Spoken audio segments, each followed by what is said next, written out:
Boss वो आ गई।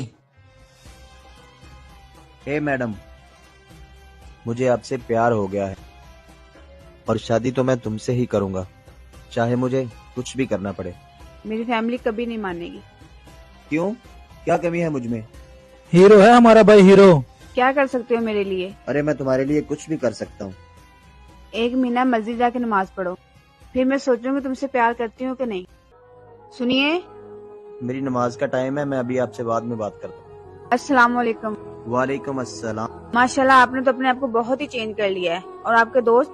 जब से आपने मुझे मस्जिद का रास्ता दिखाया है, तब से नमाज ने खुदा के लिए मेरे दिल में इतनी मोहब्बत पैदा कर दी है कि अब गलत लोगों के साथ रहने को दिल नहीं करता। माशाल्लाह मुझे ऐसा ही शौहर चाहिए था। मैं आज ही अपने घर वालों से बात करती हूँ। इस मुसलमान लड़की के लिए एक लाइक तो बनता है। वीडियो अच्छी लगे तो शेयर लाजमी करना।